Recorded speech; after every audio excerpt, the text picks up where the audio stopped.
অনেক দিন পর টুনির ফুটফুটে 4টা বাচ্চা হলো। টুনি তার বাচ্চাদের নিয়ে বেশ সুখেই দিন কাটাচ্ছিল। বাচ্চারা, আমি গেলাম খাবারের খোঁজে। আমি না আসা পর্যন্ত তোমরা দরজা খুলবে না। আমাদের অনেক শত্রু আছে। আমি এসে দরজায় যখন ডাক দিব এবং একটি গোপন নাম্বার বলবো, এই নাম্বার শুনলে তোমরা দরজা খুলবে। নাম্বারটি হলো 1 2 3 4। আচ্ছা, ঠিক আছে মা।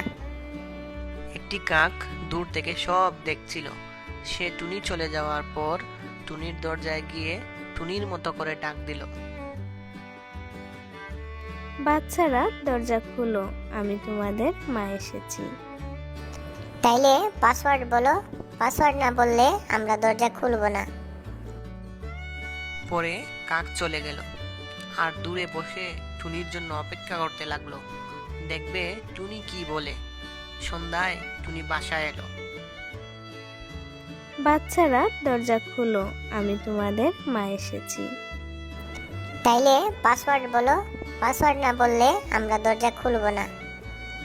1 2 3 4। কাক দূর থেকে সব শুনছিল। পরদিন টুনি যখন খাবারের খুঁজে বের হলো, ঠিক তখনই কাক এসে হাজির।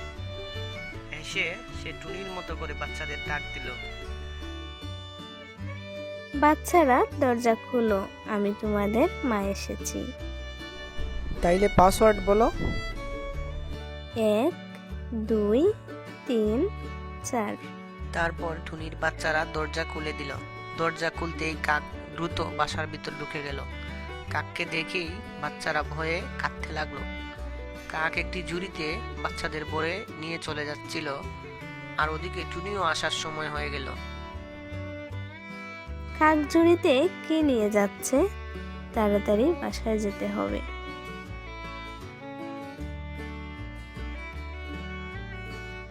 টুনি বাসায় ফিরে দেখলো একটি বাচ্চাও বাসায় নেই। টুনি বুঝতে পারলো কাক তার বাচ্চাদের নিয়ে চলে গেছে। টুনি তার মনের দুঃখে কাঁদতে লাগলো।